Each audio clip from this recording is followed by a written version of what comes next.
You can find the three main sources behind every type of limiting belief. Maybe some things you have lying down in your head, or maybe things you notice from the people around you who seem to never get ahead in life and they don't really figure out why, but from your perspective you know why, but somehow it doesn't seem to click inside theirs. We are going to see here the three main sources and what you can do about it. The first obvious initial manner in which a limiting belief is being formed is after one specific reference experience. One bad thing happened and a generalization became apparent because of that one thing. Our brain is constantly looking for simplification because we want to deal with a very broad, complex number of information around us, and we have only a limited level of attention. So our brain is naturally simplifying and deleting many information from what we encounter every day. So when one event happened and we felt bad because of that event, or we didn't like what was happening, then we will have a generalization for, okay, everything like this is bad. I should not go there and no one should do something like this. That is, I know people will argue with that, but that is what I see behind every political rage. Like, yeah, you may not like a political movement, you may enjoy this or that, but in the end, your perspective of this or that political movement is mostly based on the few experiences you've had or that others around you had, but it is never the absolute complexity of everything that forms this political movement. It is what the attention you have put on certain specific details that happen to you or people around you, close to you, and that you made a generalization for this political movement is bad or this one is good because of only very small events. The second big reason is linked to the first one. It may happen at the same time, but sometimes it can be completely separate. It is the emotional charge.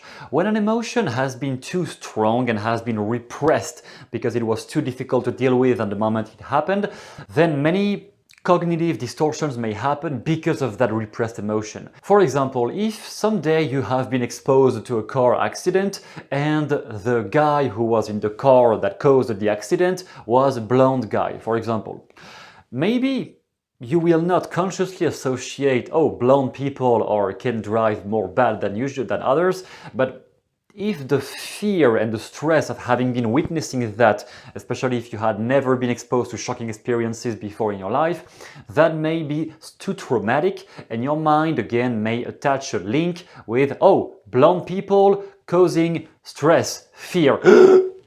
Just because your mind is trying to avoid that thing that you have been seeing that was too difficult to look at, you have been repressing that, and so this emotional charge that is still lying down there may be too difficult to deal with, and you may completely ignore the facts when somebody is proving to you by A plus B that no, driving a car is not always leading to an accident or whatever else you have made as a conclusion.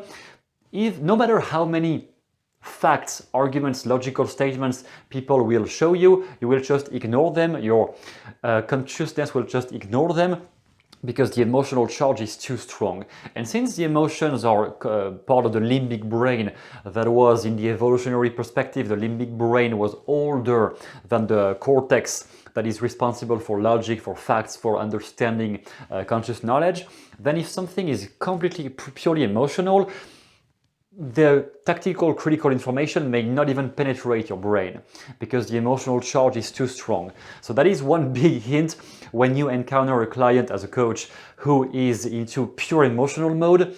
Don't even try to use logic, it is nonsense at this point for their brain. First ease down the emotions, the big emotional pressure, and then you can talk about logical details, things like that. But when somebody is too much caught into an emotional rage or something like a panic, the first step is to calm them down, and then you can discuss the points of view that you don't disagree about with them, whatever.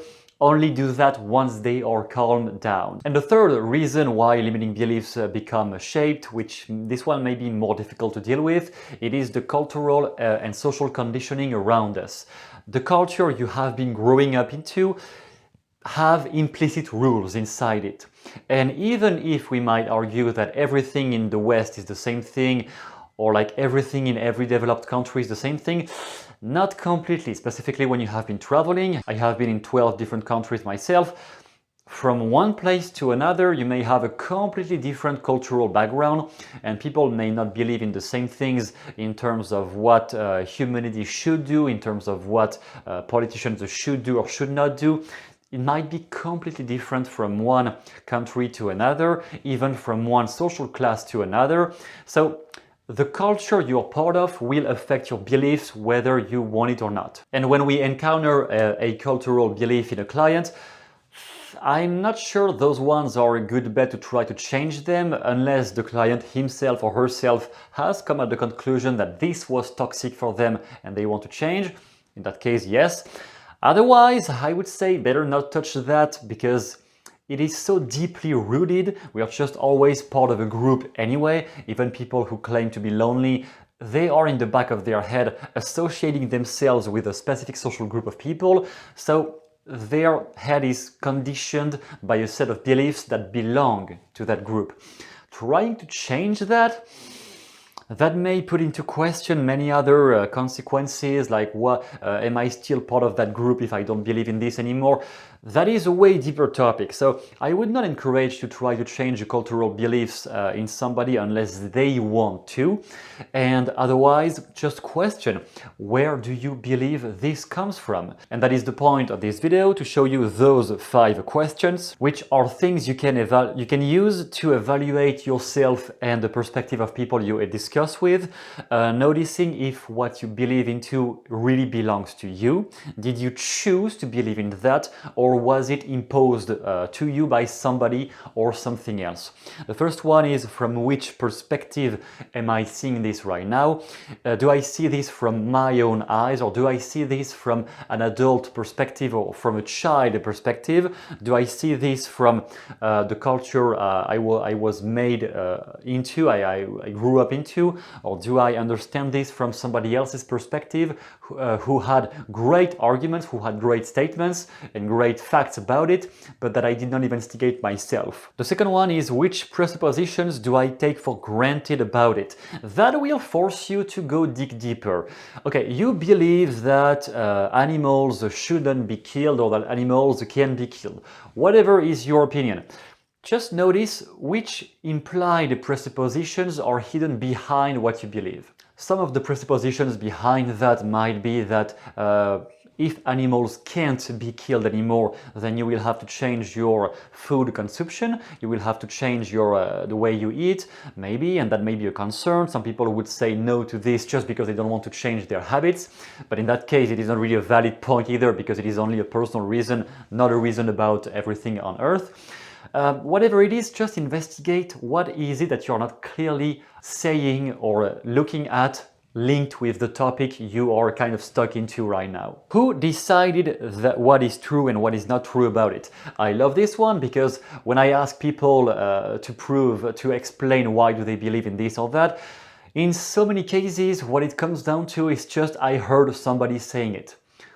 That's pretty much it. And those sources they mention might even be very known sources, like Gandhi, like Nelson Mandela, you know, those big public figures. But okay, even if it is a big, bright, positive public figure, just because they said something doesn't mean it is true in every case possible. Any person you take your advice from is a human being. Every human being is wrong sometimes. Some human beings may be right more times than others, eventually, why not? Even those will be wrong a few times. So when you take the presupposition of somebody else, when you think about somebody else's perspective as being the absolute truth, and because they said this, it must be true, just question, like, is it possible that they could be wrong? And if they could be wrong, would I still believe in that? Number 4, why do I attribute value to those judgments? I point to this one more, the emotional charge component. Do you attribute value to a certain perspective only because of some emotional rage, because you hate people who don't think like this and therefore, yeah. If it is only coming from an emotional rage, that may be complete nonsense. Every decision anyway is based on emotions, for sure. I think good decisions are mixed with logic, are based in emotions, obviously because we are human beings, we are made like this, based in emotions, and linked with logic through time. Not just on one specific event one time, because for example buying decisions are emotional and justified by logic, but they are very fast decisions. What is something that you can see on a longer time frame, that you still see value into on a longer time frame and based on something other than just your emotions, than just something that pissed you off one time and you couldn't let go of that? Yeah, okay, that was something that happened to you, you're pissed off, you disagree, fine. Can you link, even with that, can you link the thing you believe into with a set of logical facts, of things that make sense not only for you but also for other people around? If you can find one such thing, you will be so much more persuasive than if you try to convince people only out of emotions. And number 5, that is an optional one but still interesting sometimes: which thoughts did I never questioned so far about this? Maybe you have agreed about a presupposition for so long that you even forgot when you started to believe in this. And maybe initially you believed in that because you were 10 years old and it was making sense back then, but today you may be 45 and it may make no sense at all anymore. But somehow, since the brain likes stability in what is linked to what it already knows, some people never really question their old assumptions. And maybe you're just fine with the way you behave, the way you live right now, in which case, okay, perfect. If you sense some things are not right in your life, you keep repeating the same patterns of negative people around you again and again, maybe some things you believe about the people you don't like or about the situation you have in life are fixed in a version of yourself that belong to the past. In which case you may just question, which thoughts did I never even put into question so far? And of course you may still want to maintain some of those foundations you have been building up yourself on. Just evaluate. This thing I believe about myself, if I could change it, if it could be changed by tomorrow, if it could be something different, what would it change in my life? Finally, if you want to develop your skills in changing beliefs both in yourself and people around you, you have a method down below called the New Belief Change Accelerator that can make you change somebody's perspective way faster than by trying to argue with logic statements. You can just bypass all of that and go right away to a sequence in their brain that won't resist what you want to make them agree upon, or at least consider at the very least. That is down below if you want to see the details about how to accomplish that and become a much more effective coach yourself, and I will see you pretty soon in the next video.